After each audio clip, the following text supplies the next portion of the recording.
안녕하세요. HLB 장마감 브리핑입니다. 우리가 쉬는 동안 미국은 두 번 장이 열렸죠. 그 장이 열리는 동안 나스닥은 두 번 다 음봉이 나왔고 하락을 했습니다.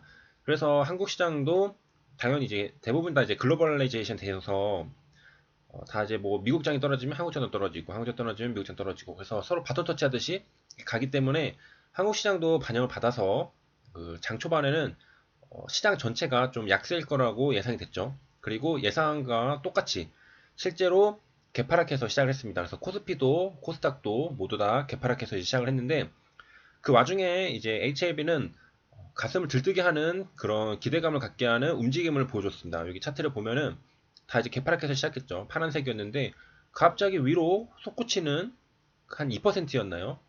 그 쭉 양봉이 나왔습니다. 그리고서 또 조정을 거친 다음에 또 한 번 나왔는데요. 이런 모습은 HLB가 어떤 호재가 나왔을 때 같이 주가가 반응하는 그런 모습이었기 때문에 오늘 뭔가 있나라는 그런 기대감을 가지게 했는데 결과적으로는 계속 이제 줄줄 흘러내리고 끝났습니다. 그리고 뉴스 기사도 나온 게 없었죠. 그래서 뉴스 기사가 없이 이렇게 나왔기 때문에 이렇게 줄줄 흘러서 다시 제자리로 돌아간 걸로 보이는데 장 초반에 이렇게 떴기 때문에 실제로 그 시장은 마이너스 한 1% 정도에서 마감을 했는데 HLB는 플러스 마감을 했습니다. 그래서 시장 대비 뭐 강하다면은 뭐 강한 모습을 사실 이제 주주님들 입장에서는 뭐 이게 뭐냐 뭐 이거 오른 것도 아니고 내린 것도 아니고 뭐 별것도 아니다라고 생각할 수 있겠지만 시장이 하락했기 때문에 시장 대비 강하게 끝났다는 것을 알 수가 있고요. 아무튼 장 초반에는 HLB가 평소와 다른 모습을 보여줬기 때문에 뭐가 있나라고 생각이 들 정도로 아직 뉴스는 안 나왔지만 뭔가 나올까 오늘라는 기대를 할 수 있는 그런 부분을 보였죠. 그리고 이제 점심 때쯤 가면서부터는 계속해서 이제 줄줄 흘렀기 때문에 이건 뭐였나 싶은 생각만 좀 하게 되는 그런 날이었습니다.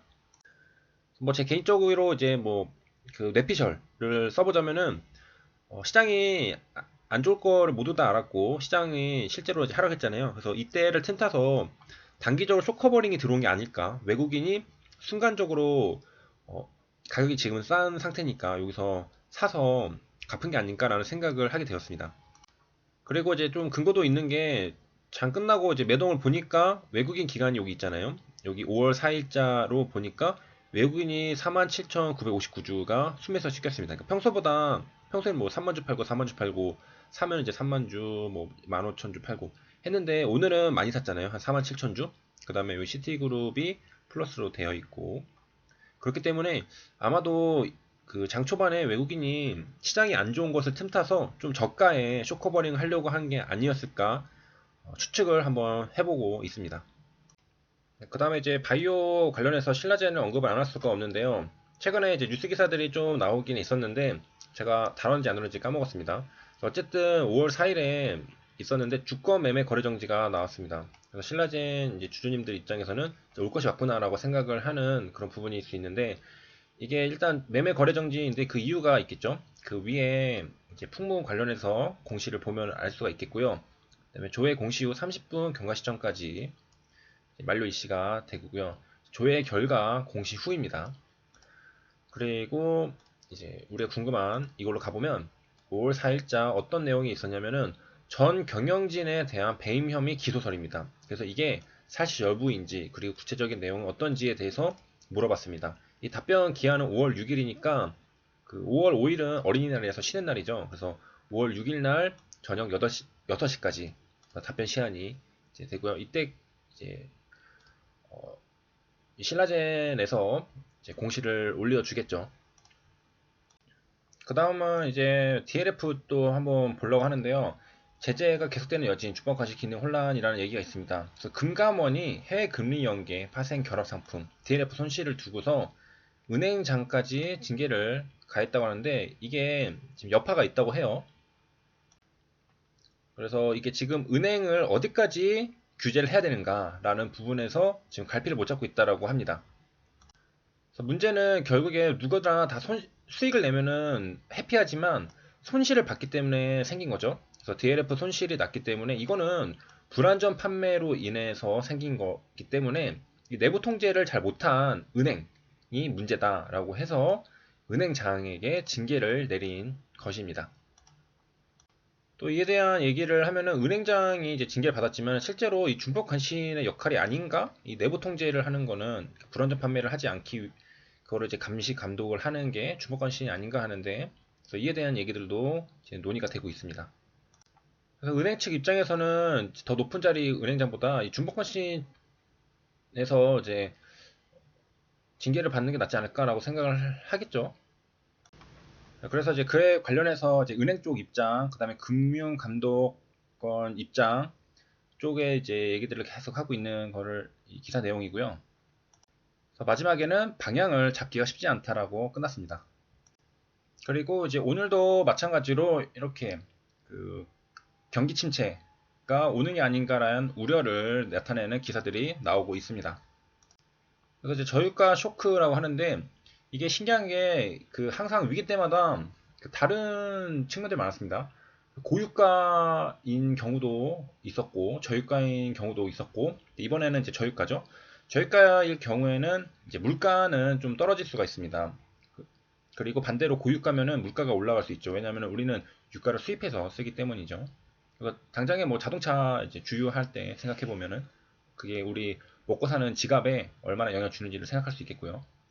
여기서 이제 저유가 지속되면 수출 내수 동시 침체로 이어질 수도라는 논리가 뭔지를 한번 보도록 하겠습니다. 그래서 유가가 이제 마이너스까지 내려간 적이 있었죠. 그래서 저유가 쇼크로 우리나라는 수출로 먹고 살죠. 그래서 여기 경제 회복 동력을 빼앗아갈 수 있다고 하는데 이게 무슨 의미인가? 중간에 내용이 없었고 그냥 바로 수출 부진 장기화로 들어가 버렸네요. 그래서 뭐 뒤에 나올지는 모르겠고요. 일단 보면은 이게 뭐 디플레이션 기대 심리가 형성이 되면은 국내 소비를 위축시키는 악순환이 나타날 수 있다라고 하는데요. 이거는 어떤 의미가 되냐면 물가가 내일이 더 싸질 거라고 생각한다면은 오늘 지갑을 안 연다는 거죠. 왜냐면은 오늘 1,000원이게 내일 900원 될 건데 굳이 오늘 사야 되나라고 생각한다는 겁니다. 그래서 디플레이션 기대 심리가 바로 그런 심리를 나타내는 거고요. 그래서 이게 형성이 되면은 지갑을 안 연다는 거죠. 왜냐? 시간이 갈수록 물가는 싸질 테니까 라는 점입니다. 그래서 소비가 계속 일어나야 되는데 그러지 못한다는 거고요. 그 다음에 이제 전유가는 어떤가? 그에 대한 뭐 논리는 나와 있지 않고 그냥 곧바로 여기도 들어갔네요. 국제유가 하락 여파가 실물경제 지표로 나타났다고 하는데 무역 수지가 이제 적자를 나타냈다라고 99개월 만에 적자니까 엄청나게 오랜만에 진짜 오랜만에 적자가 됐다는 거죠. 그래서 이 논리는 이렇습니다. 저유가가 수출 부진을 가져오고 경기 침체, 소비 부진, 물가 하락으로 이어진 악순환이 된다고 합니다.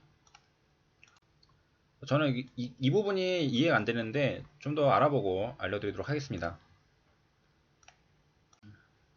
그 다음은 이제 길리어드 이야기인데요. CEO가 말을 했습니다. 렌데시비르가 며칠 내에 코로나 긴급 환자들의 투약을 한다라고 했는데요. 이 렌데시비르는 FDA 상용 승인을 받았고요. 그래서 CEO가 이제 방송에 출연을 해가지고 이것저것 이제 결과들 우리가 어떻게 하고 있는지에 대해서 설명을 해주고 있습니다. 그 다음에 호주은행이 한국에 대해서 얘기를 하고 있는데 뭐 빈만한 에너지 기업 현금 부족 우려 분석이 나왔다고 하네요.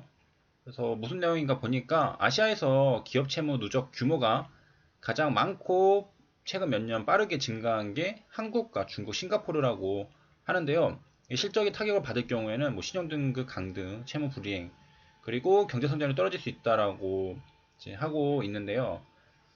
이게 이제 한국 에너지 기업들, 이 기업들이 이제 과도한 지출로 현금이 없다라고 분석을 했습니다. 그래서 외국 통화로 표시된 미지급 채권 비율은 낮은 편이라서 외환 위험이 발생할 가능성 낮지만, 그러니까 즉 무슨 말이냐면은 우리가 달러로 줘야 되는 게 아니기 때문에 이런 외환 위험, 달러가 부족해서 갚지 못하는 그런 현상은 없겠지만 신용도가 낮은 기업의 빚을 뜻하는 고위험 부채 비율이 높다라고 합니다. 그리고 이 높은 업종의 80%가 현금 보유량이 적다고 하네요. 그리고 이제 마지막으로 항공사가 어려우니까 그 밑에 제조 부품업체까지도 힘들다라는 기사 내용입니다. 대규모 인원 감축을 한다라고 하는데요. 여기 가장 큰 항공기 제작사 보잉, 그 다음에 유럽의 에어버스 등이 있는데 여기에 롤스로이스가 엔진을 납품한다고 하네요. 이제 최대 8,000명을 해고한다고 합니다. 그래서 오랜만에 이제 뉴스 기사들도 봤는데 아직까지도 계속 뭐 경제가 어려울 수 있다, 뭐 기업들이 안 좋다라는 뉴스 기사들이 계속해서 나오고 있는 것을 알 수가 있습니다. 아마 한 몇 달간은 계속 지속될 것 같습니다. 그래서 시청해주셔서 감사합니다.